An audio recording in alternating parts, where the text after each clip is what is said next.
जालन्याच्या आंतरवाली सराटीमध्ये मराठा आंदोलक मनोज जरांगेंनी बोलावली महत्त्वाची बैठक। 123 गावामधील प्रमुख मराठा बांधव आणि मराठा सेवकांची बैठकीसाठी उपस्थिती। 29 ऑगस्टच्या उपोषणाच्या संदर्भात बैठकीमध्ये चर्चा। उद्योग मंत्री उदय सामंत मनोज जरांगेंची भेट घेणार। जरांगे 29 ऑगस्ट पासून उपोषण करणार असल्यामुळे या पार्श्वभूमीवरती जरांगेंची भेट होणार आहे। तसंच ओबीसी नेते लक्ष्मण हाके यांची देखील उदय सामंत हे भेट घेणार आहे।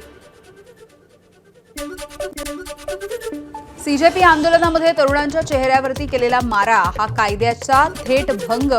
संबंधित पोलीस अधिकाऱ्यांवरती तात्काळ कारवाई करा। नक्षली नेता विकास नागपुरेची मागणी। राहुल गांधींच्या मागणीला देखील नागपुरेचा पाठिंबा। वंदे मातरमवरून राजकारण पुन्हा एकदा तापलेलं आपण बघतोय। भाजप देशभक्तीच्या नावाखाली राजकारण करत असल्याचं म्हणत काँग्रेसचे अध्यक्ष मल्लिकार्जुन खरगेंचा हल्लाबोल, तर काँग्रेस ब्रिटिशांची बी पार्टी असल्याचं म्हणत भाजप मंत्री धर्मपाल सिंग यांचा पलटवार। नागपूरमधल्या रेशीम बागेतील कार्यक्रमामधून मुख्यमंत्री देवेंद्र फडणवीसांनी तरुणांशी संवाद साधला। 20 वर्षांचा असताना राम जन्मभूमी आंदोलनामध्ये सहभागी झाल्याचं मुख्यमंत्र्यांनी सांगितलं। त्यावेळी 3 दिवस तुरुंगामध्ये असल्याचं देखील मुख्यमंत्र्यांनी सांगितलंय।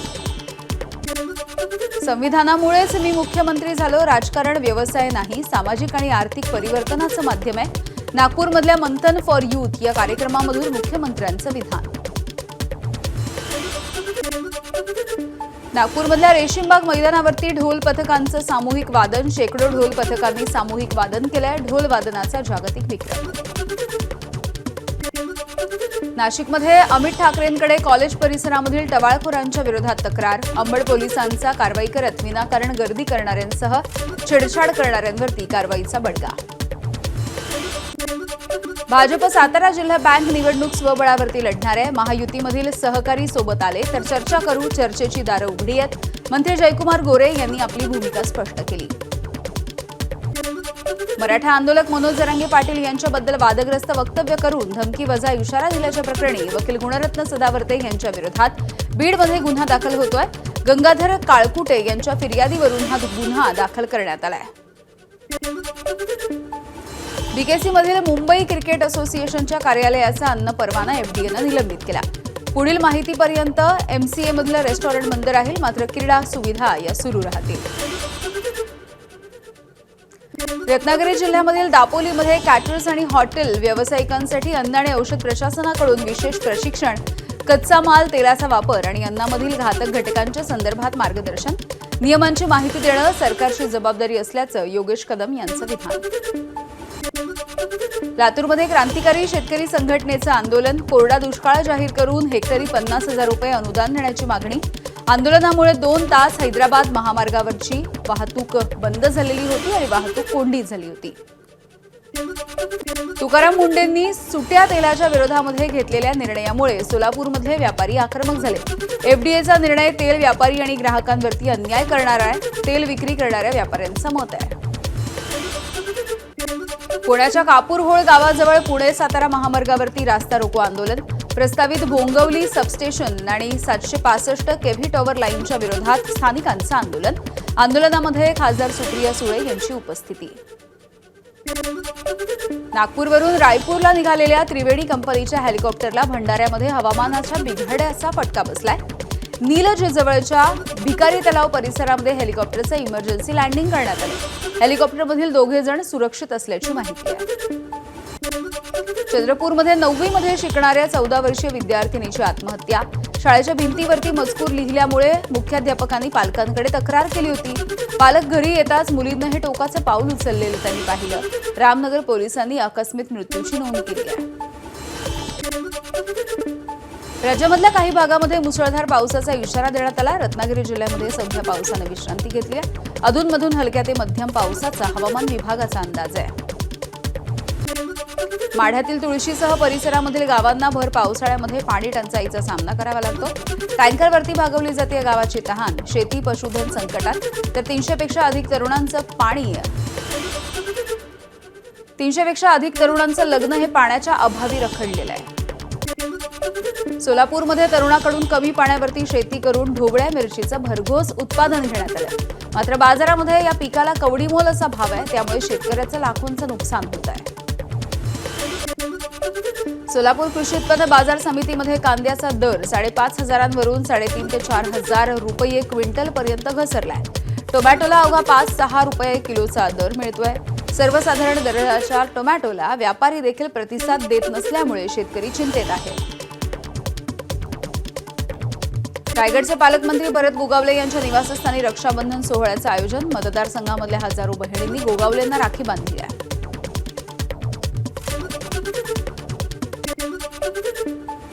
ठाण्यामधल्या इंदिरानगरमध्ये श्रावण मासाच्या निमित्ताने रामसेनेकडून कावड यात्रा. आमदार संजय केळकर यांच्यासह पालिका पदाधिकाऱ्यांची उपस्थिती. शिवभक्तांची देखील या यात्रेला मोठी गर्दी. मुंबईमध्ये गणेश आगमन मिरवणुकांचा जल्लोष सुरू असताना रस्त्यांची दुरवस्था देखील समोर आली. भुलेश्वरच्या राजाच्या आगमनाच्या वेळेला दुर्घटना घडली. पालिकेच्या निकृष्ट रस्त्यांवरून मंडळानं आता रोष व्यक्त केलेला आहे. वाशिमच्या मंत्री पार्क गणेशोत्सव मंडळातर्फे विद्यार्थ्यांसाठी निःशुल्क शाडू माती गणेश मूर्ती कार्यशाळा. विविध शाळांमधील विद्यार्थ्यांनी उत्स्फूर्त सहभाग घेत पर्यावरणपूरक असे बाप्पा साकारले.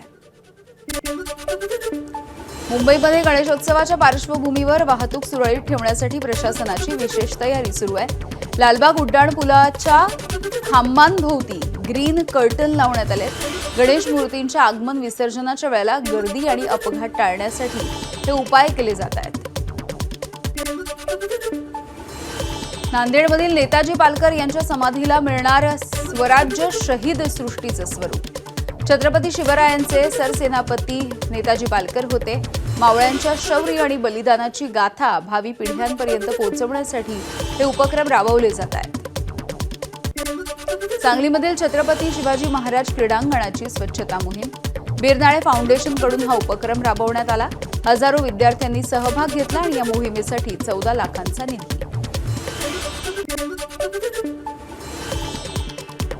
एमकेसीएलच्या रौप्य महोत्सवाच्या निमित्तानं कार्यक्रमाचं आयोजन. शरद पवार यांच्यासह पद्मविभूषण अनिल काकोडकर, पद्मभूषण विजय भटकर यांची उपस्थिती. मुख्यमंत्र्यांकडून कार्यक्रमामध्ये ऑनलाईन मनोगत सादर करण्यात आलं. विविध AI कोर्सेसचं देखील अनावरण करण्यात आलं आहे. सांगलीमधील भोसेजवळ दंडोबाच्या निसर्गरम्य परिसरामध्ये रिमझिम पावसात 7वी राज्यस्तरीय क्रॉस कंट्री स्पर्धा पार पडली. सांगली, कोल्हापूर, सोलापूरसह कर्नाटकामधील तब्बल 3,000 स्पर्धकांनी सहभाग घेतलाय. मसुरी देहरादून मार्गावरती पावसामुळे रस्ता पुन्हा एकदा खचलाय. रस्त्यावरचा ढिगारा काढल्याच्या नंतर रस्ता पूर्ववत, मात्र अवजड वाहनांसाठीची बंदी कायम आहे. तर प्रशासनाकडून नागरिकांना खबरदारी घेण्याचं आवाहन.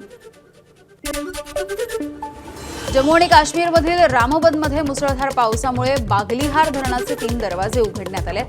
धरणाच्या पाणी पातळीमध्ये सध्या वाढ झाली आहे. नदीकाठावरच्या गावांना सतर्कतेचा इशारा.